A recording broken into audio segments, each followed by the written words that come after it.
ऐसन जूता का तन मैला और मन मैला लेकिन चाम चमकीला जूता का।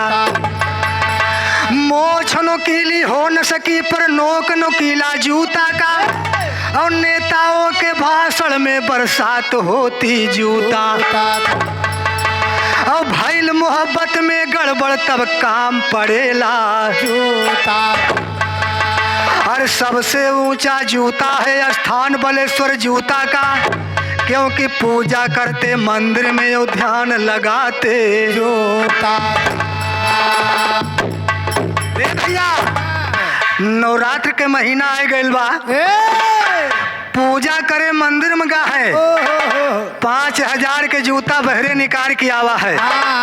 पूजा माई जी के करत हम मगर ध्यान जूता ऐसा न हो 5000 के जूता केहू पहर के सही है। लेकिन देखा माई जी के वंदना कैसे बा। अरे भवनवा भवनवा भवनवा भवनवा भवनवा, अरे भवनवा हे माई बड़ा निक लागे।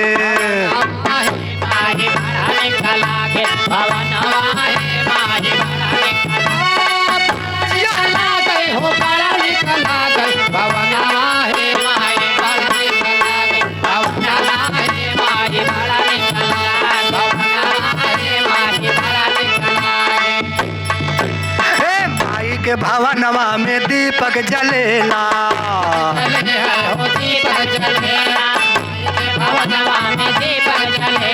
माई के भवनवा में दीपक जलेला।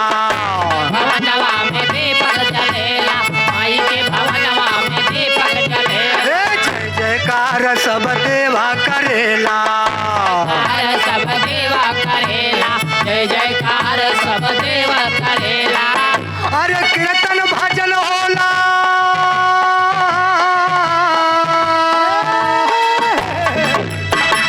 अरे कीर्तन भजन होला माई के अंगनवा अंगनवा हे माई बड़ा निक लागे।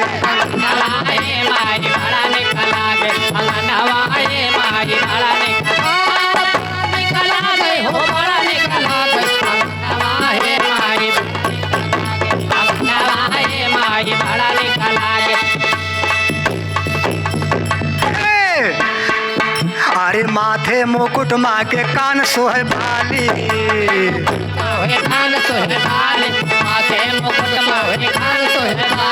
माथे मुकुट माँ के कान सोहे भाली।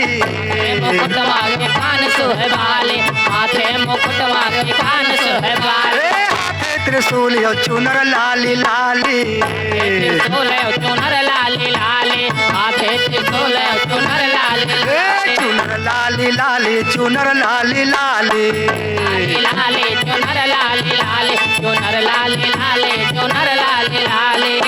अरे चम चम करेला,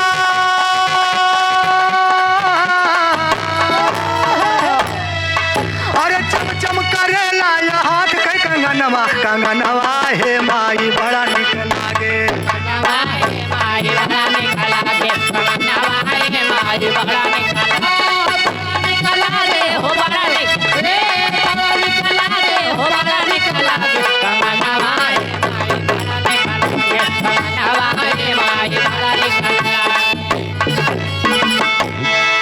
अरे अंधरन के आँख दिलू कुढ़िन के काया,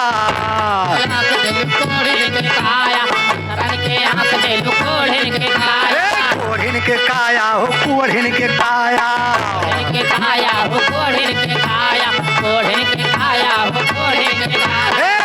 भजन के पुत्र दिलू निर्धन के माया,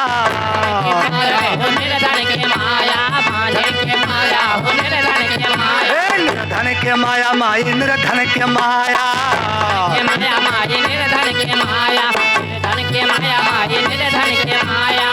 अरे माधव राम गावे